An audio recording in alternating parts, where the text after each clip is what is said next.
subscribe now and press the bell icon. Never miss an update. మహాగణుడిలో మన రక్షకుడైన యేసుక్రీస్తు నామములో ఉన్నటువంటి దేవుని సేవకులకి విశ్వాసులకి ప్రతి ఒక్కరికి ప్రభుత్వంగా వందవచనం తెలియజేస్తున్నాను. మరొక నూతన దినాన్ని మనం కలిగి ఉంది. ఆయనతో ప్రారంభించడానికి ప్రభు మనకి ఇచ్చిన ఈ మంచి సమయాన్ని తరుణాన్ని బట్టి నేను చూపిస్తూ పాస్టర్ సునీల్ గారు ప్రార్థన చేస్తారు.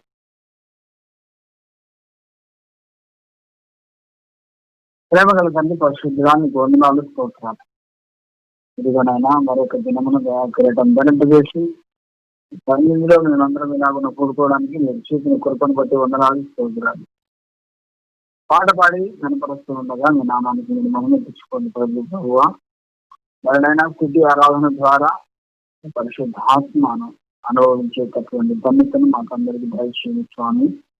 మరదే విధంగా తండ్రి వాక్యోపదేశం దేవదాసుని నిలబడి ఉంటుండగా మొదటి బోరగా వారిని ఉంచుకొని మీరు మాత్రమే మహిమను పొందమని ప్రార్థన చేస్తున్నాం. చివరి పాట చివరి ప్రార్థన చేస్తూ ఉండగా ప్రతి ప్రార్థనకు జవాబు దయచేయమని వేడుకుంటున్నాం. అలాగే నేను ఆశీర్వాదం పాటుతో ఈ దిన కార్యక్రమాన్ని ముగించుకుని ధన్యతను భాగ్యాన్ని దయచేయండి. అని ముఖ్యంగా ప్రభువాది శోధనలకు ఆటంకం లేకుండా టెలికాన్ఫరెన్స్ అంతటిని నామానికి మహిమకరముగా మీరు మాత్రమే జరిగించుకొని మీరు మహిమ పొందమని ప్రార్థన చేస్తున్నాను. ఎన్నిక లేని వారం, ఎదుట లేని వారం, అర్హత లేని వారం ఇదిగో నా ప్రభువా. కష్టకాలంలో ఆయన పాదాల చెంత ప్రతిరోజు వస్తూ ఉన్న మిమ్మల్ని ఎంతగానో ఆశీర్వదిస్తున్నావు, దీవిస్తున్నావు, కాపాడుతున్నావు, కరుణిస్తున్నావు. ఎంత ప్రేమ గల దేవుడు, ఎంత కరుణ గల దేవుడు ఇదిగో ప్రభువా. యేసయ్య మీరే వందనాలు స్తోత్రాలు. దేనినా ఇది ఆలోచన వాక్యం ద్వారా మేము అందరం ఆదరించబడి అయ్యా ఉదయానికి కావాల్సినటువంటి అందిన ఆహారం మాకు సమృద్ధిగా దయచేసి పాల్గొన్న ప్రతి బిడ్డలకు ఆశీర్వాదం దీనిని ముందుగా కుమరించి తద్వారా మీ నామానికి మీరే మహిమ తెచ్చుకుని మీ ప్రియకుమారుడు మానవ రక్షకుడిని క్రీస్తు ప్రభుల వారి చేరి ప్రార్థిస్తున్నాము తండ్రి. ఆమేన్. చక్కగా ప్రార్థన చేసిన దైవజనుడు వందనాలు. ఇప్పుడు స్తుతి ఆరాధన దైవజనురాలు గ్లోరీ జాన్సన్ గారు స్తుతి ఆరాధన చేస్తారు. మనందరం ఏకీభవిద్దాం. తండ్రి నీకే స్తోత్రము నాయన. అయా మమ్మల్ని మరణ బంధకాలు అయా మమ్మల్ని చుట్టుకొని ఉన్నను, పాతాల వేదనలు మమ్మల్ని పట్టుకొని ఉన్నను తండ్రి. శ్రమయో దుఃఖము మాకు కలిగిన కూడా ప్రభువా అయా నీకు ప్రార్థించిన వెంటనే మాకు నాయన అయా నాయన మమ్మల్ని నాయన ఆ శ్రమ నుంచి ఆయా దుఃఖము నుంచి వేదనల నుంచి మమ్మల్ని విడిపించిన దేవుడు అని ప్రభా ఉదయ కాలమున అయా నీకు నాయన నేను స్తుతిస్తున్నాము తండ్రి. నీకు వందనాలు ప్రభా.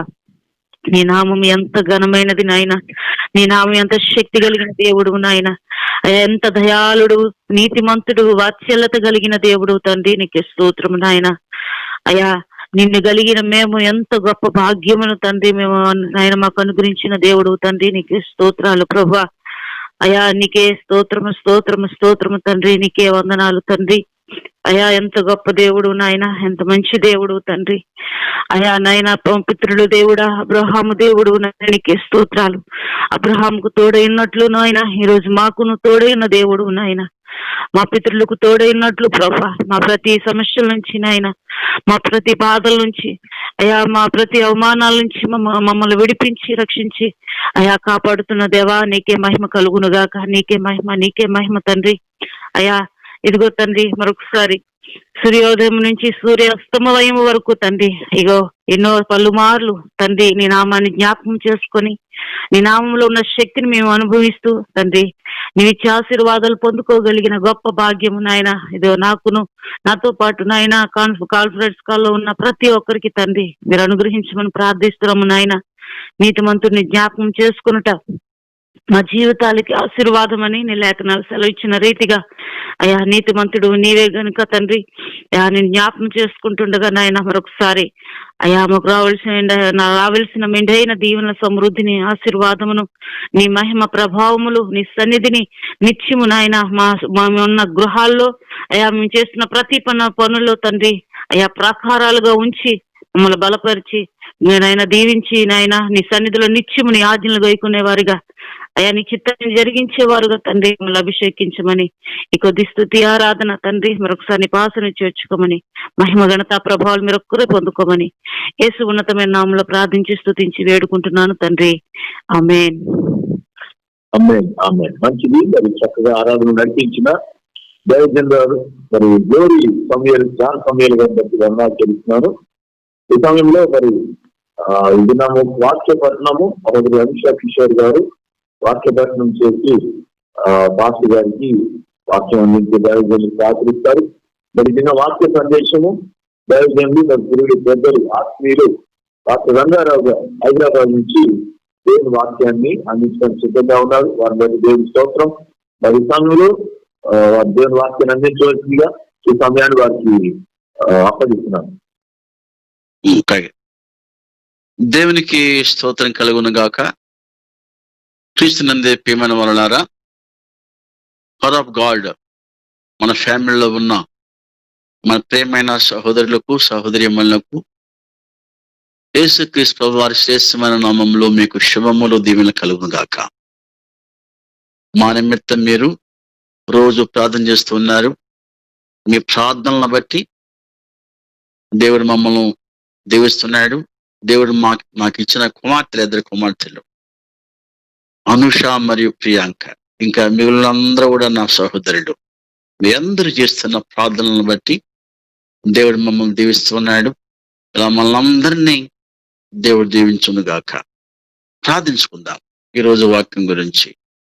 ప్రేమ కలిగిన తండ్రి, కృప కలిగిన ఆయన జీవాధిపతి స్తోత్రం. ఆశ్చర్యకరుడు, ఆలోచనకర్త, చెగు తండ్రి, బలమైన దేవుడు, రాజుల రాజా, రానైన వాడ మీకు వందనాలు. సమయంలో ప్రభు నాయన మీరు మాతో మాట్లాడండి అయ్యా. మేమందరం ఏకాత్మతో, ఏక మనసుతో, ఏక హృదయంతో మీ వైపు చూస్తూ ఉన్నాం. మీరు మాట్లాడుతున్నప్పుడు మీరే ప్రత్యక్షపరుచుకున్న ఆయన మీ స్వరం మాత్రమే వినాలి, మీ స్వరం మాత్రమే వినాలి. మాతో మాట్లాడండి. మీకు స్తోత్రం ప్రభు. మీ శిలువ మొండను మరపరుచుకునండి అయ్యా. వాక్యం మీరు అయ్యండి ప్రభు. మీ నోటి బోరగా ప్రభు అయ్యా నన్ను వాడుకొని మహిమ పొందమని సమయాన్ని మీ చేతికి అప్పగించుకుంటూ యేసుక్రీస్తు ప్రభువు శ్రేష్టమైన నామములో వేడుకొంచున్నాము తండ్రి. ఆమేన్. దేవుని స్తోత్రం కలుగును గాక. చూస్తున్నందుకు ప్రియమైన వారలారా, ఈరోజు మన అంశం మీ పాపము మిమ్మును పట్టుకొనును. మీ పాపము మిమ్మును పట్టుకొనును. Ever sin will find you out. Ever sin will find you out. మూల వాక్యంగా మనం సంఖ్యాకాండం 32వ అధ్యాయం 23వ వచనం మనం చదువుకుందాం. సంఖ్యాకాండం 32:23. మీరు అట్లు చేయని ఎడల యెహోవా దృష్టికి పాపము చేసిన వారగుదురు గనుక మీ పాపము మిమ్మల్ని పట్టుకొనును అని తెలుసుకోండి. క్రీస్తుని ప్రియమైన వారలారా, ఇచ్చట మనం గమనిస్తే యెహోవా దేవుడు తన స్వాస్థ్యం, తన జనం, తన పిల్లలైన ఇశ్రాయేలీయులతో ఉన్నట్టుగా ఈ వాక్కును మనం చూడగలం. దేవుడు, యెహోవా దేవుడు తన పిల్లలకు, ప్రజలకు, ఇశ్రాయేలీయులకు ఇస్తానన్న వాగ్దాన దేశాన్ని చేరటానికి దేవుడు కొన్ని ఆజ్ఞలు, కట్టడలు వారికి ఇచ్చినట్టుగా మనం గమనించవలసి ఉంది. ఎవరైతే దేవుని యొక్క ఆజ్ఞలు, కట్టడలు అనుసరిస్తారో వారు వాగ్దాన దేశంలోకి ప్రవేశిస్తారు. ఎవరైతే యేసయ్య ఆజ్ఞలు, కట్టడలు అట్లు అనుసరించగా చేయకుండా ఉంటారో వారు యెహోవా దృష్టికి పాపము చేసిన వారై ఆ పాపం వారిని పట్టుకుంటుందట. దేవుని యొక్క ఆజ్ఞను చేయకుండా మీరితే ఆజ్ఞాతికమైన పాపము, పాపములను వచ్చి జీతం శిక్ష, మరణం గమనించవలసి ఉంది. లోకంలో సమస్తం అన్ని విడిచి వెళ్ళవచ్చు. ప్రజలందరూ, బంధువులు, మిత్రులందరూ విడిచి వెళ్తారు. అలాగే ఐశ్వర్యం, అలాగే గంత అన్ని కూడా పోతాయి. కానీ వెంటనే నేనలా ఉండి మనల్ని అనుసరించేది ఈ పాపమే. ఈ పాపమే. ఈ పాపం ఎక్కడ దాకా మనతో వస్తుందట? నేనులాగా ప్రకటన గ్రంథం 20వ అధ్యాయం 11 నుంచి 15 వరకు ఉంది. ప్రకటన 20, 11 నుండి 15 వరకు అక్కడ రాయబడి ఉంది. ధవలమైన సింహాసనం మీద ఆసీనుడైయున్న ఒకరిని చూచితిని. మరి గొప్పవారేమి, కొద్దివారేమి, మృతులైన వారందరూ ఆ సింహాసనం ఎదుట నిలవబడతారట. ఆ తదుపరి గ్రంథాలు పడతాయట. ఏ గ్రంథంలోనైతే పాపాలు ఎక్కువగా రాయబడి ఉంటాయో ఆ గ్రంథం ప్రకారం వారికి రెండవ మరణం అనే తీర్పు. అలా ఏ గ్రంథంలోనైతే ఏ గ్రంథంలో వారు చేసిన మంచి కార్యాలు రాయబడి ఉంటాయో వారు వాగ్దాన దేశంలోనికి పరలోక రాజ్యానికి వారికి ప్రవేశమట. అలా తీర్పు వరకు మనం చేసిన పాపాల మనలను వెంటాడతాయి అని మనం గమనించవలసి ఉంది. దేవుని స్తోత్రం కలుగును గాక. 1 తిమోతి పత్రిక 5వ అధ్యాయం 24 వచనం మనం చూస్తే, 1 తిమోతి 5:24 వచనం మనం చూస్తే, కొందరి పాపములు తేటగా బయలుపడి న్యాయ తీర్పునకు ముందుగా నడుచున్నది. ఆ న్యాయ తీర్పు తాగడం కాదు, ముందుగానే ఈ లోకంలో ఉన్నప్పుడే మన పట్ల జరిగే క్రియలను బట్టి దీవెనకరమైన కార్యాల లేదా శిక్షా విధాన కార్యాల మన జీవితాల పట్ల, కుటుంబం పట్ల జరిగే కార్యాలను బట్టి మనం తెలుసుకోవచ్చట. ఇక్కడే పాపాలు చేస్తే మనం అనుభవిస్తాం. అదే దేవునికి ఇష్టమైన కార్యాలు చేస్తే ఇక్కడే దీవించబడతాం. ఇంకా అక్కడ రాయబడి ఉంది, మరికొందరి పాపములు వారి వెంట వెళ్ళుచున్నవి, అటువలే మంచి కార్యములు కూడా తేటగా బయలుపడుచున్నవి. బయలుపడనవి దాచబడనేరవు. కనుక మంచివైన చెడ్డవైన ఈ లోకంలో ఉన్నప్పుడు వెంటనే దేవుని కార్యాలు మన పట్ల జరిగే వాటిని బట్టి తెలుసుకోవచ్చట. దేవునికి వందనాలు కలుగును గాక. ఇలా ఏమైతే మనం పాపాలు చేశామో ఆ పాపాలు మన వెంటనే తీర్పు వరకు వస్తాయట. మనం పాపం చేస్తే దేవుని ఆజ్ఞను మీరి శిక్ష విధించబడతాం. పాపం చేయని వారంగా ఎప్పటికప్పుడు దేవుని సన్నిధిలో ఒప్పుకుంటే మనం పరిశుద్ధపరచబడి దీవించబడతామట. ఏ పాపాలు మన శిక్షా కారణంగా ఉన్నాయో మనం చూద్దాం. మొట్టమొదటిగా వ్యక్తిగత పాపములు. ఆదికాండం 3వ అధ్యాయం 6వ వచనం మనం గమనిస్తే, ఆదికాండం 3:6లో అక్కడ ఆది తల్లి అయిన అవ్వ చేసిన పాపాన్ని మనం చూడగలం. యెహోవా దేవుడు చెప్పిన ఆజ్ఞని మీరి ఆ తినవద్దన్న మంచి చెడులు దేవునిచ్చే ఫలాన్ని తిని ఆమె శాపం తెచ్చుకున్నట్టుగా మనం గమనించగలం. ఆదికాండం 3:16లో ఆమె ఏం తెచ్చుకుందట? శాపం. ప్రభు అంటున్నాడు ఆమెతో, స్త్రీతో, నీవు ప్రయాసమును నీ గర్భవేదనను మిక్కిలి ఇచ్చించేదను. ప్రపంచంలో ఉన్న భయంకరమైన శ్రమలో, శోధనల, హింసలో, బాధల్లో అంతకంటే ఎక్కువ బాధ, నరకం స్త్రీకి ప్రసవ వేదన. ఆ ప్రసవ వేదన అయిపోయిన తర్వాత నరకం అంటే ఎలా ఉందో వాళ్ళు చెప్తారట. మనకు తెలియదు కానీ పురుషులకు స్త్రీలు చెప్తారట, అనుభవం ఉన్నవాళ్ళు.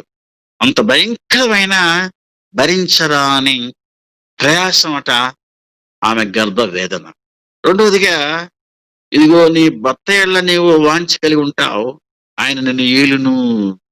స్త్రీ ఆమె ఆఫీసర్ అయినా ఐశ్వర్యవంతురాలైనా కానీ భర్త అధికారానికి కింద ఆమె లోబడవలసిందే. ఎందుకంటే ఇక్కడ దేవుడు ఇచ్చిన శాపం శిక్ష స్త్రీకి ఆమె చేసిన పాపం వలన. ఇంకేమంటున్నాడు? భర్త ఎడల నీకు వాంఛ, కోరిక కలిగి ఉంటావు. వాడు తిరిగిపోతుడైనా తాగిపోతుడని ఇంటికి వస్తే ప్రేమతో ఆదరించి మరి వాడిని చెప్పులు ఇప్పో, బూట్లు ఇప్పో, ఆయన మూతి తుడిచో, ముఖం అడిగో, అన్నం పెట్టి పడుకోబెడుతుంది స్త్రీ. కారణం ఏంటంటే ఆ వాంఛ దేవుడు కలిగి ఉండాలని స్త్రీ మొదట్లో చేసిన పాపాన్ని బట్టి విధించిన శిక్ష. దేవుని స్తోత్రం కలుగును గాక. అలాగే మనం ఆదామును కూడా మనం చూడగలం. ఆదికాండం 3వ అధ్యాయం 17 నుంచి 19 వరకు. ఆదికాండం 3వ అధ్యాయం 17, 19 మనం చూస్తే ఆయన భార్య తీసుకొచ్చిన ఆ ఫలం తినటం వలన ఆయన కూడా శపించబడినట్టుగా మనం చూస్తాం ఆ వాక్యంలో. సహజంగా ఇంట్లో మనం భోజనం తయారు చేసుకున్నప్పుడు ఉదయకాలం ఒక కోరిద్దిని సాయంత్రం మళ్ళీ వేరే కొద్దికి వచ్చింది అనుకోండి, భార్య అమ్మ ఉదయం తిన్నాం కదా మరి సాయంత్రం ఎందుకు వచ్చిందని అడుగుతామా, లేదా అడగకుండా గబగబా తినేస్తామా? కానీ ఇదేం చేయకుండా ఆమె తెచ్చిస్తే తిన్నాడు, తద్వారా శాపం తెచ్చుకున్నాడు. అప్పటి వరకు ఆయన ఆ ఏదైనా తోటంతా పరిపాలించాడు. జంతువులేం క్రూరమైన మరి జంతువులు అయితే పక్షులే అన్ని స్నేహితులుగా ఉన్నాయి. కానీ ఎప్పుడైతే పాపం చేశాడో ఆయన శాపం తెచ్చుకొని తమ ద్వారా నేల కూడా శపించబడి అని ఉంది. శపించబడి ఆయన ఏదైనా తోటి నుంచి త్రూసివేయబడి ఏ నేల నుంచి అయితే తీసివేయబడ్డాడో అదే నేల పోయి సాగు చేసుకుంటూ కష్టపడి బతికినంత కాలం నీవు ఆహారం తినాలి అని దేవుడు శపించినట్టుగా మనం చూడగలం. అంతేకాదు కానీ దేవునితో సహవాసం ఉన్న ఏదైనా తోట నుండి త్రోసివేయబడే అనే శిక్ష ఆయన పొందాడు ఆదాము గారు. ఎలా ఆది కాండంలో ఆదామములు చేసిన పాపం అనే శిక్ష వారు భరించారు. రెండోదిగా మనం చూస్తే ఆది కాండం 4:7 అక్కడ హేబేలు కయ్యను మనం చూడగలం.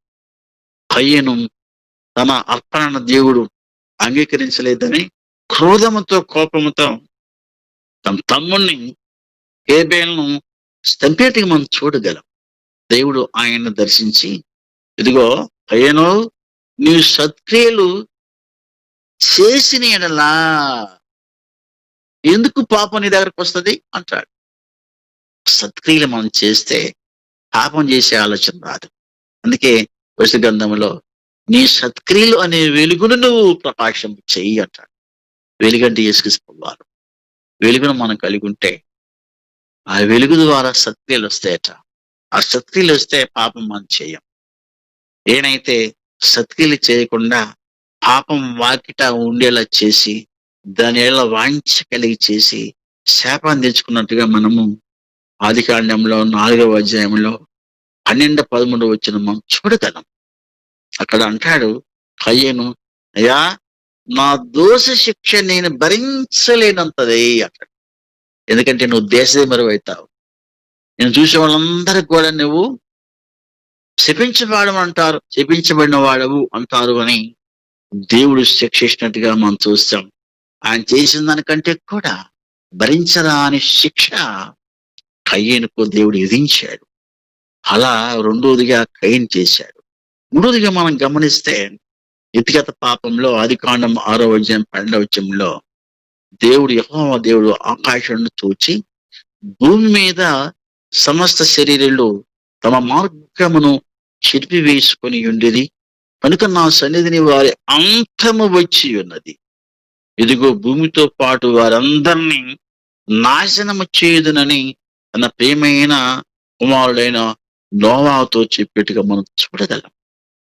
సర్వ శరీరులు ప్రతి ఒక్కరి వ్యక్తిగతంగా పాపం చేసి సర్వనాశనాన్ని వారి మీదకి తెచ్చుకుంటారు.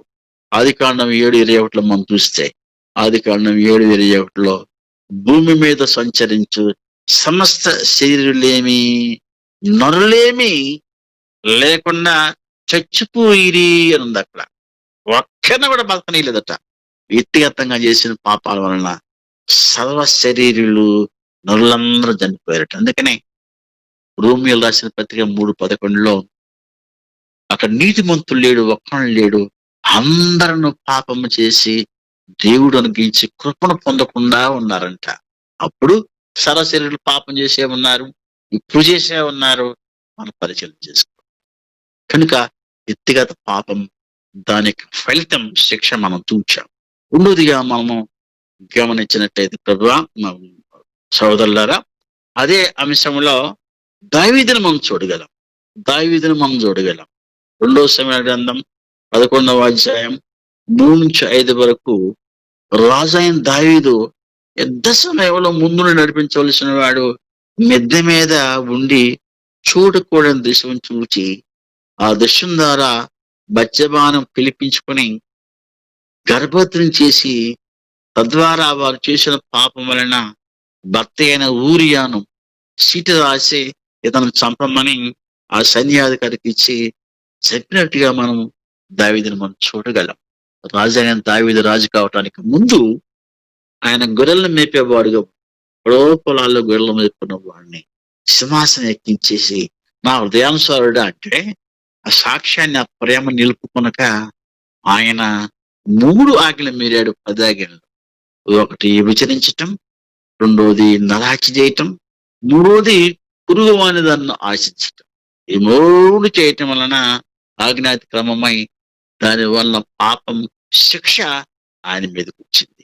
మొట్టమొదట మనం గమనిస్తే 1 సమూయేలు గ్రంథం 13వ అధ్యాయం 11వ వచనంలో దావీదు కుమారుడైన అమ్నోను తన చెల్లెలతో పాపం చేసినట్టుగా మనం చూడగలం. అలాగే అదే 13:12 నుండి 14 వచనం మనం చూస్తే అబ్షాలోము తన అన్న అయిన అమ్నోనును చంపినట్టుగా మనం గమనించగలం. ఏ విచారం చేశాడో అన్నా చెల్లెల మధ్య దావీదు కుటుంబంలో వచ్చింది. ఏ హత్య చేశాడో అన్నదమ్ముల మధ్య అదే హత్య జరిగింది.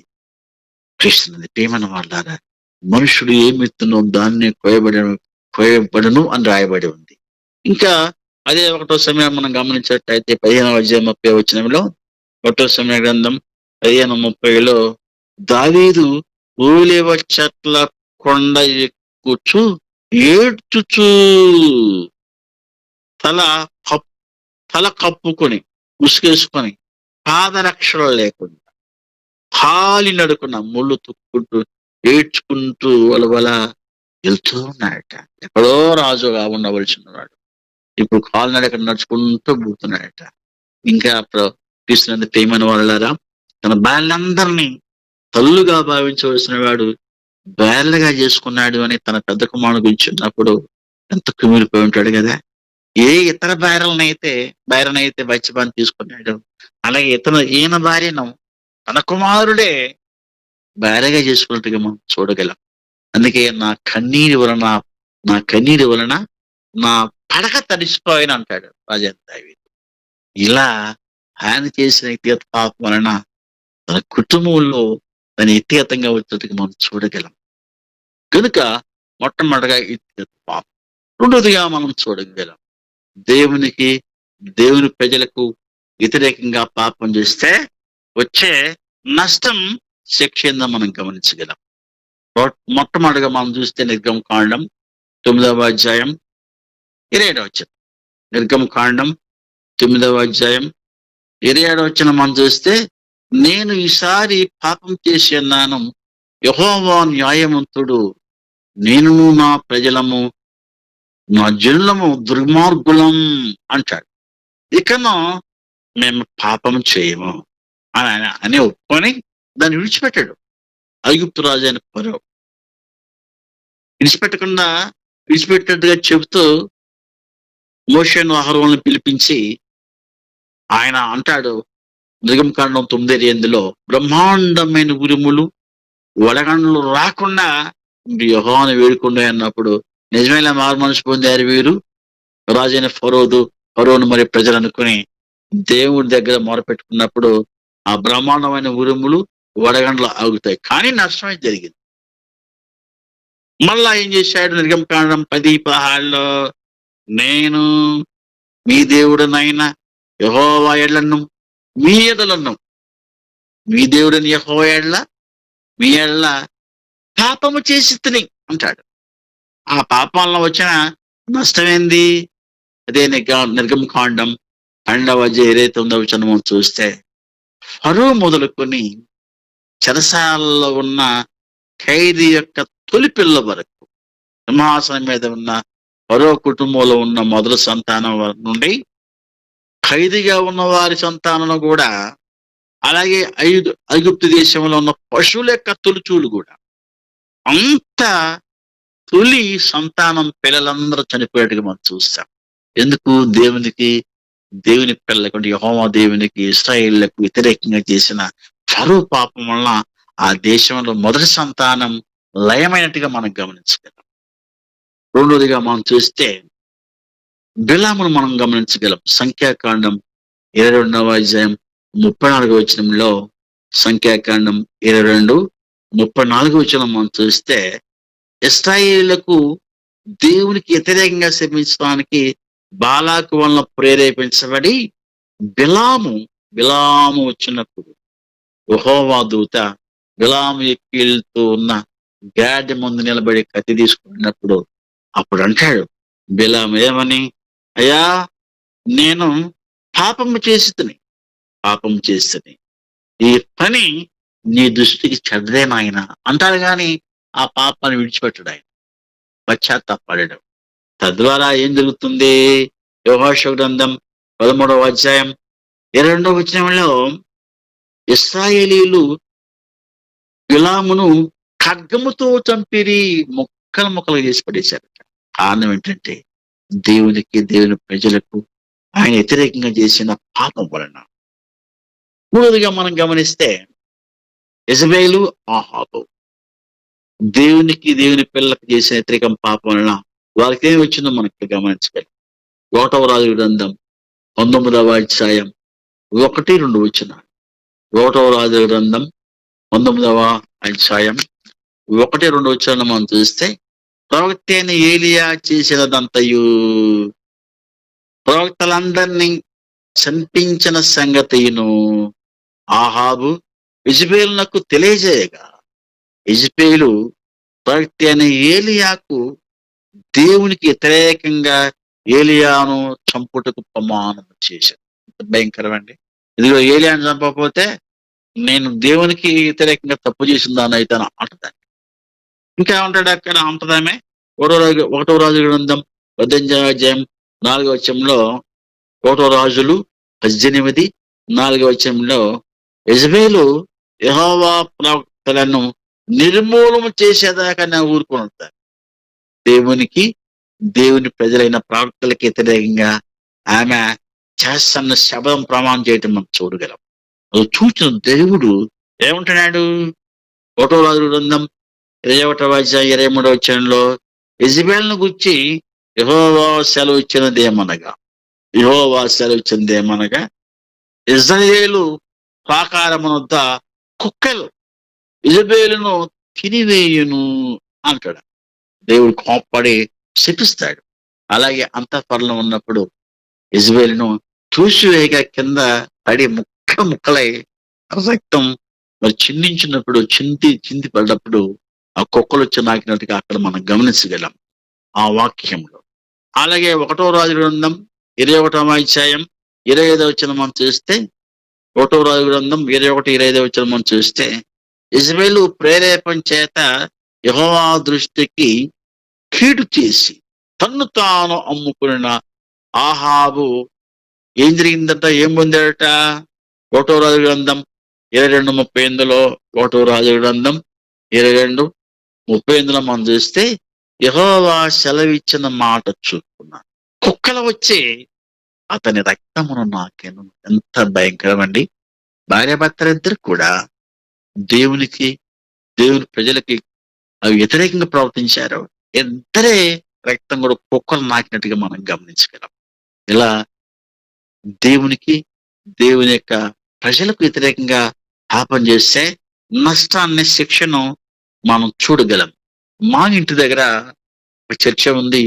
చర్చి కాపరిని వారు అక్కడున్న కమిటీ వారు ఆ పై అంతస్తులు పిలిచి కూర్చొని మాట్లాడుతూ, ఇదిగో నువ్వు మాకు కాపరిగా ఉండటం మాకు ఇష్టం లేదు, ఇది ఇప్పుడు మేము తీసేస్తున్నామని వాళ్ళు ఉన్న ఫలంగానే తీసేస్తుంటగా ప్రకటించి ఇప్పుడు ఖాళీ చేయమని చెప్పారు.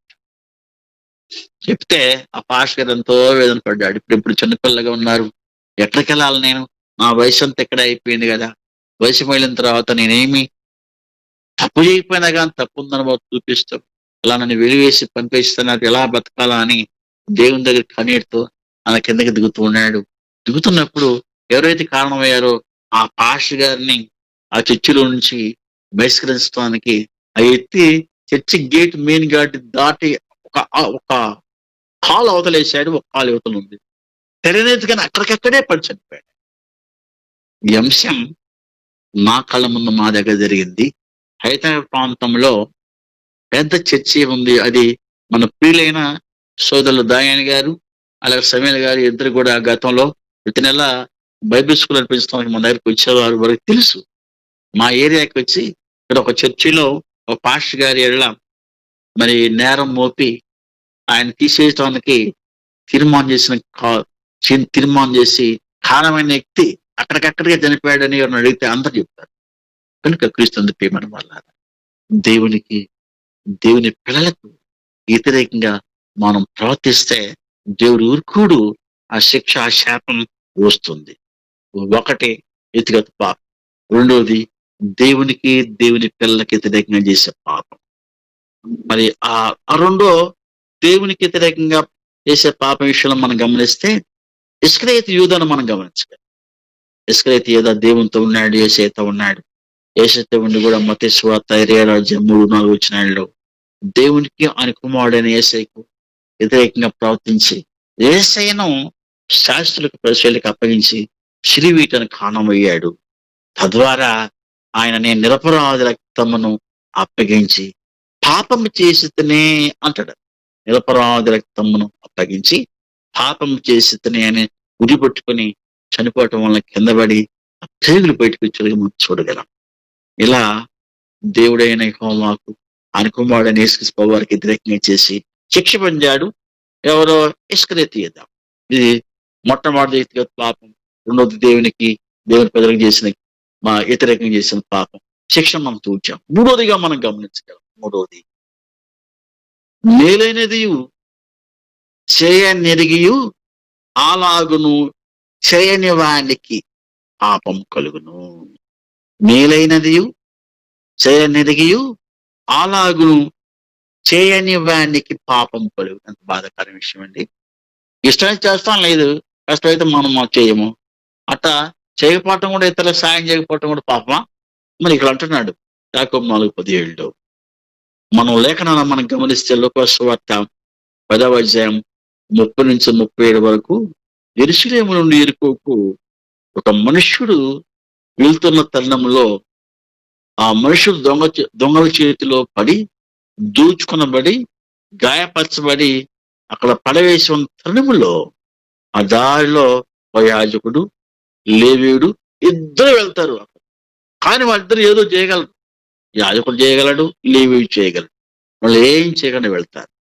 అయితే అదే దారిలో ఒక సమరయుడు చూచి అక్కడ గాయపడి పడి ఉండన అతన్ని లేవంతి తీసుకొని ఒక పూటకోళ్ల వాణి వద్దకు తీసుకొని పోయి అక్కడ చేర్చి పరామర్శించి తగిన రుసుము అక్కడ చెల్లించి తదుపరి మరలా వచ్చి అతని క్షేమాన్ని ఇచ్చినట్టుగా మనం చూడగలం. తీస్తున్నది తీమనబడలారా. మనం గమనిస్తే ఈ లాక్డౌన్ టైంలో చాలా మంది వలస కూలీలు తినడానికి ఆహారం లేక రోడ్ల అమ్ముటి విలవెల్లాడిపోయారు. అలాగే అందరి మధ్యలో ఉన్న ఇంట్లో అంటులు నూకునే వాళ్ళు కూడా ఇంట్లో రాకుండా ఆ కరోనా వస్తుందని విలువైనప్పుడు వాళ్ళు కూడా పని లేక, ఆహారం లేక విలవెల్లాడిపోయారు. ఇలాంటి తరుణంలో ఎంతమందికి మనం సహాయం చేశాం? ఎవరి దగ్గర నుంచి తెచ్చి మనం ఇవ్వటం కాదు, మన దగ్గర నుంచి మనం ఇవ్వాలి. నీకు కలిగిన దాంట్లో నువ్వు ఇవ్వాలి. ఎంతవరకు మనం సహాయం చేశాం? మనం చేయగలం.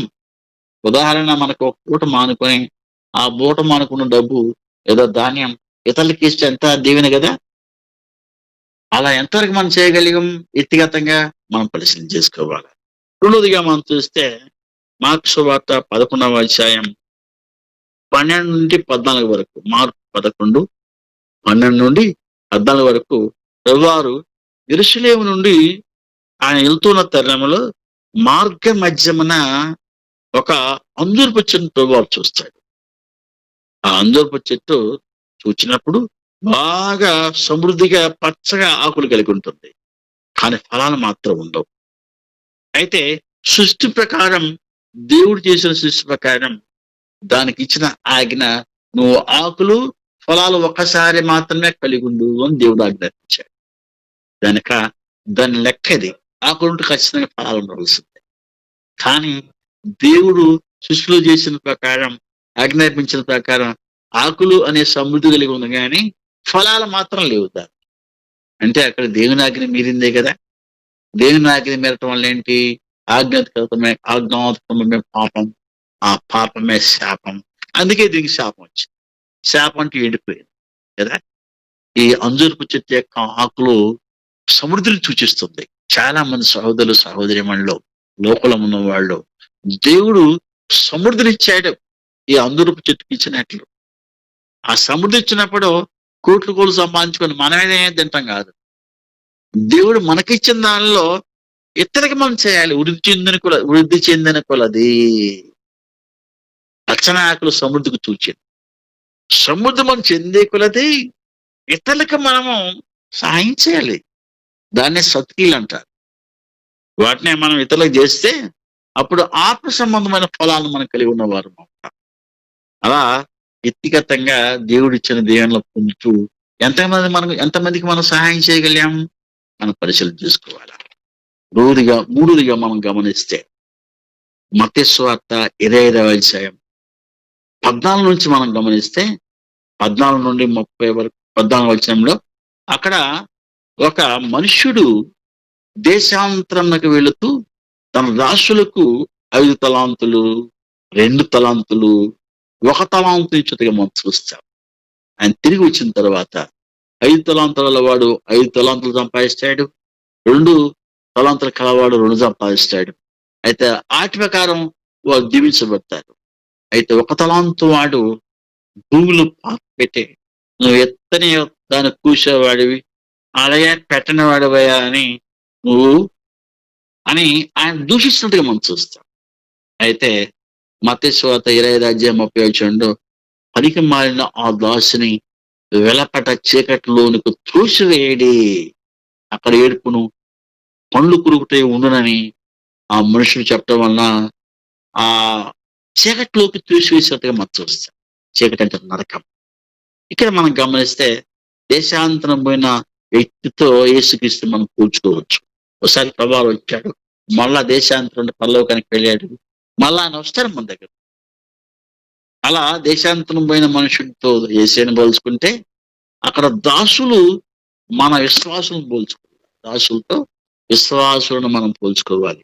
విశ్వాసులందరికీ దేవుడు తలాంతులు ఇచ్చాడు. ఏ తలాంతులు ఇచ్చాడు? మనం పెందలాగా చర్చికెళ్ళొచ్చు, వెళ్ళకెళ్ళమ్మ అలా.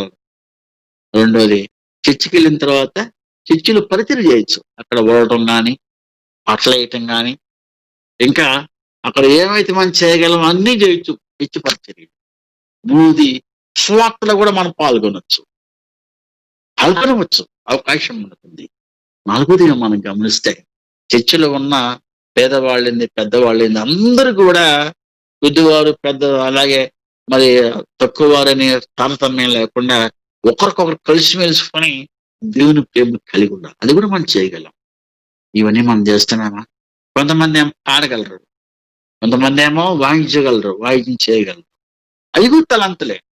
అవి ఎంతవరకు దేవుని నిమిత్తం మనం వాడుకుంటున్నాం అని గమనించవలసింది. అంతేకాదు కానీ దేవుడికి ఇచ్చే విషయంలో కూడా చాలా మంది సంపాదిస్తారు దశభాగ్యం. కానుకలు కూడా 10 రూపాయలు ఇస్తారు లేదా 5 రూపాయలు బిళ్ళేస్తారు. చేయగలరు అని చేయట్లేదు. దేవుని సేవకుల్ని ప్రేమించి ఆదరించి వాళ్ళు సాధించాలి. చేయగలరు వాళ్ళు, కానీ చేయలేకపోతున్నారు. ఇలా చేయగలిగి ఉండి చేయటానికి అవకాశం ఉన్న తలాంతునే దేవుని కృపను కలిగి ఉండి కూడా చేయకపోవటం కూడా ఒక పాపం. దాని వల్ల శక్తి ఉందంటాడు. ఒకటి ఇటుక పాపం, దేవుని పిల్లకు జనానికి వ్యతిరేకంగా పాపం, తద్వారా శిక్ష. మూడోది, మనము చేయగలిగి చేయకపోతే పాపం, తద్వారా శిక్ష. నాలుగోదిగా చెప్పి మనం ముగించుకుంటాం. ఇతరుల కోసం ప్రార్థన చేయకపోవటం పాపం.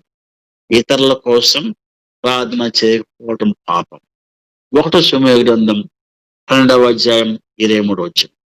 1 సమూయేలు గ్రంథం 12వ అధ్యాయం 23వ వచనం మనం చూస్తే అక్కడ నా మట్టుకు నేను మీ నిమిత్తం ప్రార్థన చేయటం మానుట వలన యెహోవాకు విరోధముగా పాపము చేసిన వాళ్ళు నగుదును. మంచి పాట అండి. ఇతరుల కోసం ప్రార్థన చేయాలి. చాలా మంది వాళ్ళ కోసం, వాళ్ళ పిల్లల కోసం, అలాగే వాళ్ళ యొక్క ఆర్థిక విషయాల కోసం, అలాగే వాళ్ళ కుటుంబ విషయాల కోసం ప్రార్థన చేస్తారు. కానీ ఇతరుల కోసం ప్రార్థన చేయాలి. ఇతరుల కోసం ప్రార్థన చేయాలట. ఆదికాండం 18వ అధ్యాయం 20 నుండి 32 వరకు మనం చూస్తే, ఆదికాండం 18, 20 నుండి 32 వరకు మనం చూసినట్లయితే, అక్కడ అబ్రహాం శాపగ్రస్తమై నాశనానికి కారణమైన సొదొమ గొమొర్రాల పట్టణాల గురించి ఆయన గోజాడే ప్రార్థన. అబ్బా, ఒకవేళ ఆ పెద్ద 2 పట్టణాల్లో 50 మంది నీతిమంతులు నాశనం చేస్తా ఉంటే సరే అంటాడు. మళ్ళా 45 మంది అయితే, 35 మంది అయితే, 30 మంది అయితే, 20 మంది అయితే, 10 మంది అయితే, అలా గోజాడుతూ ప్రభుకి ఇసుకు పుట్టించేస్తే ప్రభు వెళ్ళిపోతాడు మాట్లాడలేక. అలా ప్రార్థన చేయటం వలన లూతు కుటుంబం రక్షించబడ్డ. రెండోదిగా అలా ప్రార్థన చేయటం వలన ఇతరుల కోసం అబ్రహాం యొక్క సంతానం ప్రపంచమంతా విస్తరించింది. ఆదికాండం 13 ప్రకారం అబ్రహాం బహు ఐశ్వర్యవంతుడు. ఎందుకు? ఇతరుల కోసం ప్రార్థన చేశారు కాబట్టి. అలాగే క్రీస్తునందు ప్రియమైన వాళ్ళారా, మనం గమనిస్తే యోబు గ్రంథం 42:10, యోబు గ్రంథం 42:10 మనం చూస్తే, యోబు తన స్నేహితుల నిమిత్తం, అంటే ఇతరుల నిమిత్తం ప్రార్థన చేశాడు. 2 దేవుళ్ళు. అపొస్తలుల కార్యములు 7వ అధ్యాయం 6వ వచనం మనం చూస్తే, అపొస్తలుల కార్యములు 7వ అధ్యాయం 6వ వచనంలో రాళ్ళతో కుడుతున్నప్పుడు స్తెఫను అతను మోకాళ్ళలోనే వారి మీద ఈ పాపము మోపకము అని గొప్ప శబ్దముతో పలికి ఆయన నిద్రించాడు. అలా ఆయన హింసించే వారి కోసం ప్రార్థన చేసి దేవుని యొక్క సన్నిధిలో పరలోక రాజ్యంలో స్థానం పొందాడు. ఎవరో? స్తెఫను. దేవుని స్తోత్రం కలుగును గాక. అలాగే యేసుక్రీస్తు వారు కూడా యోహాను సువార్త 11:17 వచనం, యోహాను సువార్త 17:1 నుంచి మనం చూస్తే, యోహాను 17:1 నుండి మనం చూస్తే, తన వారందరి కోసం ఆయన అక్కడ ప్రార్థన చేశారు ప్రభువారు. లూకా సువార్త 23:34 వచనంలో కూడా ప్రభువారిని హింసిస్తున్నప్పుడు, ఆయన ముఖం మీద కొడుతున్నప్పుడు, అంటున్నప్పుడు, ఉడుతున్నప్పుడు, ఉమ్మి వేసినప్పుడు వారిని ఏమి శపించకుండా, వీరేమి చేయుచున్నారో వీరెరుగురు కనుక వీరిని క్షమించమని దేవుడు ప్రార్థన చేశాడు. దేవుని స్తోత్రం. ఇలా ప్రభువారు కూడా ప్రార్థన చేయటం వలన ఏం జరిగింది? హెబ్రీ పత్రిక 1:4లోను, అపొస్తలుల కార్యములు 7:55లో, హెబ్రీ పత్రిక 1:4లో ఎలా రాయబడింది? యేసుక్రీస్తు వారు దేవుడి కుడి పార్శ్వన ఉన్నాడు. అలా ఇతరుల కోసం ప్రార్థన చేసిన యేసయ్య శిలువ మరణం తరువాత పరలోక రాజ్యంలో దేవుని సన్నిధిలో ఉన్నారట. దేవుని స్తోత్రం కలుగును గాక. క్రీస్తునందు ప్రియమైన వాళ్ళారా, ఇలా 4 రకాల పాపాలు మనకు కలిగి ఉన్నాం. ఈ పాపాలు చేయటం వలన తీర్పులో మనకు నరకానికి పాత్రలుగా ఉంటాం. అవి చేయకుండా ఉంటే దేవుడిచ్చే స్వాస్థ్యం, పరలోక రాజ్యాన్ని మనం స్వతంత్రించుకోగలం. అయితే ఆ దేవుని యొక్క రాజ్యం, వాగ్దాన దేశం, పరలోక రాజ్యాన్ని స్వతంత్రించుకోవటానికి ముందు ఇప్పటి వరకు ఒకవేళ ఈ 4 పాపాలు మనం చేసావేమో, ఆ పాపాల గురించి మనం ఏం చేయాలా? యోహాను సువార్త 1వ యోహాను పత్రిక 1వ అధ్యాయం 9వ వచనం మనం చూస్తే, మన పాపములను మనం ఒప్పుకునేలా మన పాపములను క్షమించి సమస్త దుర్నీతి నుండి పవిత్రులుగా చేయను. అదే 1వ యోహాను 1:10లో మనము పాపము చేయలేదని చెప్పుకునేలా ఆయనను అబద్ధకునిగా చేయదుము. 1:7 యోహాను పత్రిక 1:7లో యేసు రక్తము ప్రతి పాపం నుండి పవిత్రులుగా చేయును.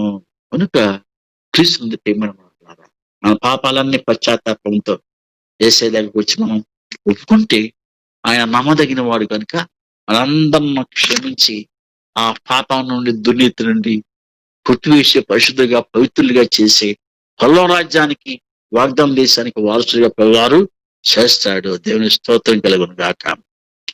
రోమీయులకు రాసిన పత్రిక 6వ అధ్యాయం 23వ వచనం మనం చూస్తే, రోమా 6:23లో ఎలయనగా పాపం వలన వచ్చు జీతం మరణం, అయితే దేవుని కృపావరము మన ప్రభు అయిన క్రీస్తు యేసునందు మనకు నిత్య జీవం. నిత్య జీవం యేసునందు మనం పాపంలో ఉంటే దేవుడు నిత్య జీవం అనే పరలోక రాజ్యాన్ని ఇవ్వటానికి సిద్ధంగా ఉన్నాడు. మన పాపాలను మనం ఒప్పుకుందామా? ఇంకేమంటున్నాడు ఇక్కడ కొలస్సీ 1:9 ఇవన్నీ నేను విన్న తర్వాత, తెలుసుకున్న తర్వాత ఇక నేను ప్రార్థన చేయటం మానకుండా ఉంటాను. ఎవరైతే ఈ పాపాలు చేశారో వాళ్ళందరి కోసం ప్రార్థన చేస్తాను అని పరిశుద్ధులైన పౌలు గారు కొలస్సీ 1:9 మానక నేను ప్రార్థన చేస్తా ఇతరుల కోసం, ఈ 4 రకాల పాపాలు చేయకుండా. ఇంకా ఏమంటున్నాడు మరి పరిశుద్ధ గ్రంథంలో దేవుడు కీర్తన 4:4 తన భక్తుడైన దావీదు రాజు అయిన దావీదు ద్వారా చెప్తున్నాడు ఏమని? భయము నుండి పాపము చేయకూడదు. ఎట్లా చేస్తాను దేవుడు? ఇవన్నీ తెలుసుకున్నావు. భయము నుండి పాపము చేయకూడదు, ప్రార్థన చేయటం మానొద్దు, భయము నుండి పాపం చేయదు అని ఎట్లా చేస్తున్నాడు. మనం ప్రార్థన చేసుకుందామా? ప్రేమగల తండ్రి, కృపగల ఆయన, 4 రకాల పాపాలను మీరు మాకు సూచిస్తున్నారు. ఈ 4 రకాల పాపాలు మేము చేసి మీరు మాకు ఇచ్చిన వాగ్దాన దేశంలోకి ప్రభా ప్రవేశించలేకుండా మేము ఉన్నామేమో, అలా ప్రవేశించడానికి ఆటంకాలుగా ఉన్న మా పాపాలను మరొకసారి మేము పాదాలు మేము ఒప్పుకుంటున్నాం. మీ శిలువ మరణ పొందిన రక్తంలో మమ్మల్ని కడగండి. మీ పరిశుద్ధత, మీ పవిత్రత, పరిపూర్ణత మాకు గ్రహించి మీరు పరిశుద్ధులు కనుక మమ్మల్ని కూడా పరిశుద్ధులుగా చేసి ఈ 2 చోటు పల్లవ రాజ్యంలో మా వాగ్దాన దేశంలోకి మమ్మల్ని ప్రవేశింప చేయండి. ఇప్పుడే ఆ పాపాలను, లోపాలను, దోషాలను మేము ముందుకు పోతున్నాం. మీ శరీరంలో మమ్మల్ని కడగండి అయ్యా, కడగండి. ఇక నుంచి మేము పల్లవ రాజ్యానికి ఆటంకాలుగా ఉన్న పాపాలు మేము చేయకుండా సహాయం చేయండి. ఇతరుల కోసం ప్రార్థన చేసే వారంగా, ఇతరులకు సహాయం చేసే వారంగా నాయన దేశ స్తోత్రం. మీకు మీ పిల్లలకు వ్యతిరేకంగా మేము పాపం చేయని వారంగా, వ్యక్తిగతంగా కూడా ఏమి పాపలోపా దోషాలు లేని వారంగా ఇందుకు మీరు ఆకార పర్యంత ఎత్తబడేందుకు 2 రకాల సిద్ధపాటు కలిగి ఉండే స్థితిని మాకు అనుగ్రహించమని మా పవర్ ఆఫ్ గాడ్ ఫ్యామిలీని దీవించండి. మా అందరి ప్రార్థన వల్ల ఎవరి కోసం మేము ప్రార్థన చేస్తున్నాము మా ప్రార్థన వల్ల అనేకలు దీవించండి, సహాయం చేయండి. నాయన మా పవర్ ఆఫ్ గాడ్ ద్వారా అనేకులకు సహాయం చేసే కృప కూడా మాకు దయచేయండి. యేసయ్యా మీకు స్తోత్రం. నాయన ఎవరైతే సహాయకులుగా సహకారులుగా ఉన్నారో మా ఈ పవర్ ఆఫ్ గాడ్ ఫ్యామిలీలో వారందరినీ దీవించండి. సమస్యను చేతుకు అప్పగించుకుంటూ నాకు ఇచ్చిన సమయాన్ని బట్టి మీకు స్తుతులు స్తోత్రాలు వందనాలు తెలుసుకుంటూ యేసు క్రీస్తు ప్రభువారి శ్రేష్ఠమైన నామములో వేడుకొంచున్నాము తండ్రి, ఆమేన్. హల్లెలూయా. దేవునికి మహిమ కలుగును గాక. ఇంతవరకు వాక్యోపదేశం అందించిన పాస్టర్ రంగారావు గారికి మా హృదయపూర్వకమైన వందనాలు. ఇప్పుడు చివరి ప్రార్థనా ఆశీర్వాదం పాస్టర్ డానియల్ గారు పుట్టపర్తి. ప్రార్థన చేసుకుందాం. మహాపరిశుద్ధుడా, జీవాధిపతి, దిన మీ కార్యక్రమం నీకు మహిమకరంగా జరుగులాగా మీరు చూపించిన మహాకృపకై నీకు వందనాలు చెల్లించుకుంటున్నాం నాయన. ప్రభువ, మరి నీ దాసుడు చేసిన ప్రార్థన మానక జవాబు దయచేయగల దేవుడుగా మీరు ఉంటున్నారు. వందనాలు. రేవణ కుమార్తె దీవె నుండి కృపాసనకు తీసుకుని వస్తున్నాం నాయన. ముట్టి స్వస్థపరచండి, సంపూర్ణమైన ఆరోగ్యాన్ని దయచేయండి. ఆనంద్ సాగర్ గారిని జ్ఞాపకం చేసుకుని సంపూర్ణ ఆరోగ్యంతో మీరు నింపుతున్నందుకు వందనాలు చెల్లించుకుంటున్నాం ప్రభువ. అలాగే తండ్రి సైతాన్ని బట్టి కొందనాలు తండ్రి ఆమె స్థల విషయంలో మీరు కృప చూపించండి. గౌరవ్ గారినైనా ప్రేయర్ ప్రవర్తన విజ్ఞాపనలు ఇచ్చిన తండ్రి ప్రతి విజ్ఞాపనకు జవాబు దయచేయగల దేవుడుగా మీరు ఉంటున్నారు. కొందనాలు చెల్లించుకుంటున్నాం ప్రభు. జాన్మార్ గారి మందిర విషయంలో మీరు కృప చూపించండి ప్రభు. రంగారావయ్య గారి పరీక్షలు మీరు పనిపజేస్తున్నందు కొందనాలైనా అభివృద్ధి పదవులు నడపండి తండ్రి. సమస్యలను పరిష్కరించి సంతోషం సమాధానం దయచేయండి. ఆర్థిక విషయంలో కూడా మీరు ద్వారాలు తెరవమని వేడుకుంటున్నాం. ఇస్మాయిల్ గారి పరిచయంలో వారి ఆరోగ్యాన్ని జ్ఞాపకం దీవించడం ప్రత్యేకంగా ఇస్మాయిల్ గారి కుమార్తె ప్రభు అనారోగ్య స్థితిలో ఉన్న గతాన్ని బిడ్డను స్వస్థపరిచి సంపూర్ణమైన ఆరోగ్యాన్ని మీరు దయచేసినందుకు మేము కొందనాలు చెల్లించుకుంటున్నాం. శంకరెడ్డి కాల్ గారిని జ్ఞాపకం చేసుకుని ప్రభు పుట్టి స్వస్థపరిచి సంపూర్ణమైన ఆరోగ్యాన్ని మీరు దయచేయమని వేడుకుంటున్నాం ప్రతి. అలాగే ప్రభువనైనా ఎన్ని ప్రార్థన విజ్ఞాపనలు అయితే మేము కృపాసనకి మేము పెట్టాము ప్రతిదానికి మీరు జవాబు దయచేయగల దేవుడుగా ఉంటున్నాం. కొందనాలు ప్రభాకర్ గారి మందిరం కూడా త్వరలో కట్టబడులాగా మీరు కృప చూపించమని వేడుకుంటున్నాం. అలాగే తండ్రి ఉదయకాల స్థాయి పాదాలు పట్టుకోవడానికి మీరు మాకు ఇచ్చిన అవకాశం వందనాలు. అలా రేపు ఉదయం నీ యొక్క కృపాసనకి వచ్చేంత వరకు మాకు అందరికీ సంతోషంగా సమాధానం ఆదరణ కృపాసన దయచేయమని మేమందరం నీ రాజ్యవ్యాప్తి కోసం పాటుపడే భాగ్యాన్ని అనుగ్రహించమని పవర్ ఆఫ్ గాడ్ ద్వారా జరుగుతున్న పరిచయం బట్టి కొందరు ఆచరించుకోవచ్చు. శ్రీ కుమార్ మాత్రం శక్తి కలిగిన అటు వినస్తే బతికాడుకొచ్చి వేడుకొచ్చున్నాము తండ్రి. కుమారుని కృపా పరిశుద్ధాత్మ సహవాసము కాన్ఫరెన్స్ కాల్లో ఉన్న మనందరికీ సకల పరిశుద్ధులకు ఎప్పుడెప్పుడు ఎల్లప్పుడు సదాకాలముతో నడిపించును గాక.